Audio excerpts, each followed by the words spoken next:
आशा करता हूँ आप लोग बहुत अच्छे होंगे। नमस्कार साथियों, स्वागत है आप सभी का एक नई वीडियो में। यदि चैनल पर पहली बार विजिट किए हैं तो कृपया चैनल को सब्सक्राइब करें और बेल आइकन को प्रेस करें ताकि इस तरह की वीडियो का नोटिफिकेशन आप तक पहुंच सके। एप्पल कंपनी ने टैरिफ लगने के कुछ ही घंटों पहले 3 प्लेन भरकर भारत से अपने स्मार्टफोन अमेरिका एक्सपोर्ट किए। इतना ही नहीं, एप्पल ये भी प्लानिंग कर रही है कि ट्रंप चीन के खिलाफ और टैरिफ लगाएंगे और टैक्स लगाएंगे, जिस वजह से वो अपने सामान चीन में बनाकर उन्हें अमेरिका नहीं भेज पाएगा। अगर भेजेगा तो उसके फोन या उसके लैपटॉप की कीमत दुगनी तिगनी होगी। इसीलिए एप्पल की प्लानिंग है कि वो अब आने वाले समय में अपने आईफोन, अपने लैपटॉप या अन्य उपकरण भारत में मैन्युफैक्चर करके ज्यादा से ज्यादा अमेरिकी मार्केट में बेचेगा और चीन पर अपने रिलायंस को पूरी तरीके से खत्म कर देगा। और ये सिर्फ एप्पल की कहानी नहीं है, बाकी तमाम अमेरिकी कंपनियों की यही कहानी है। सब भारत के अंदर अपनी मैन्युफैक्चरिंग को ज्यादा फैला रहे हैं, एक्सपेंड कर रहे हैं, और इतना ही नहीं, जो भारत में मैन्युफैक्चर नहीं करते तेजी से भारत का रुख कर रहे हैं और इसका असर जमीन पे दिख रहा है। दरअसल ट्रंप के राष्ट्रपति बनने से कुछ महीने पहले ही बहुत सारी कंपनियों ने भारत के अंदर मैन्युफैक्चरिंग बहुत तेज कर दी थी। साथ ही कई कंपनियों ने ऑलरेडी शिफ्ट भी कर दिया था भारत में, और उसका असर ये है कि आप देखिए भारत का एक्सपोर्ट $800 बिलियन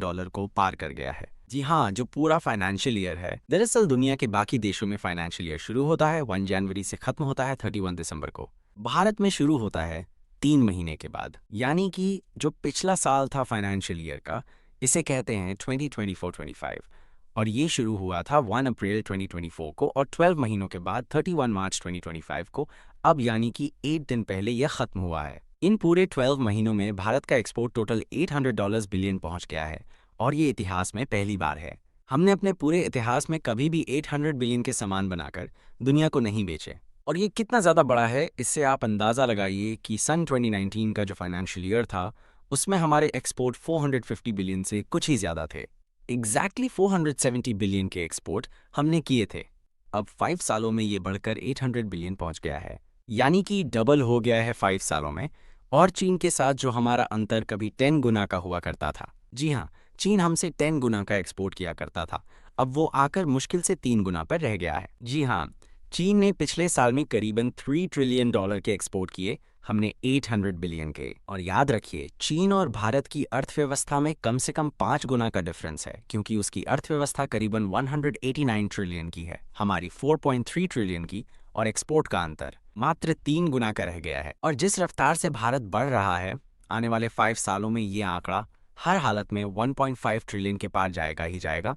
हो सकता है ये 2 ट्रिलियन के मार्क को भी छू ले। यानी कि अब से कुछ साल पहले जो हम कहा करते थे कि एक दिन भारत एक्सपोर्ट के मामले में $1 ट्रिलियन का आंकड़ा छुएगा और इतिहास का सबसे बड़ा रिकॉर्ड बनाएगा, उसे भूल जाइए। $1 ट्रिलियन एक्सपोर्ट का हमारा अब टारगेट नहीं रहा, हमारा नया टारगेट है $2 ट्रिलियन का। और अच्छी बात यह है कि ट्रंप के रहते हुए हमारा ये सपना समय से पहले भी पूरा हो सकता है, क्योंकि ट्रंप जितने ज़्यादा टैरिफ चीन पर लगाएंगे ना, उतना ही जल्दी हम अपने एक्सपोर्ट बढ़ाकर उसे 1 ट्रिलियन, फिर 1.5 और फिर 2 ट्रिलियन के पार ले जा सकते हैं। इसीलिए हमें अपनी परफॉर्मेंस तो अच्छी करनी है, साथ ही ये भी प्रार्थना करनी है कि ट्रंप अपने जो टैरिफ की गाड़ी है ना, वो लिटरली चीन पे चढ़ा दें, ब्रेक फेल कर दें। इतनी ज़्यादा टैरिफ लगाए चीन पर, उतना ही ज़्यादा भला भारत का होगा। हालांकि अगर वो भारत पर इसके बदले एक बढ़ा भी देते हैं टैरिफ, तो हमें समस्या नहीं आने वाली। वैसे भी हम ट्रंप के साथ डील कर रहे हैं, आने वाले कुछ दिनों के अंदर या तो वो हम पे और टैरिफ नहीं लगाएंगे, या जो लगा रखे हैं उन्हें घटाएंगे। और ये भी हमारे लिए फ़ायदेमंद होगा, क्योंकि इसका मतलब ये कि हम अमेरिकी मार्केट में और एक्सपोर्ट कर पाएंगे और दबाकर अपनी इकॉनमी को ग्रोथ देंगे। और इसीलिए आने वाला समय भारत के लिए बहुत शानदार होने वाला है, और यही भारत के स्वर्णिम भविष्य की राह तय करेगा। आशा करता हूँ आपको हमारी तरफ से दी गई जानकारी से आप संतुष्ट होंगे। तो इस तरह की अंदरूनी खबर के लिए आप चैनल को सब्सक्राइब करके ज़रूर रखिएगा। मिलते हैं अगले वीडियो में, तब तक के लिए आप अपना ख्याल रखिएगा। जय हिंद, वंदे मातरम, भारत माता की जय।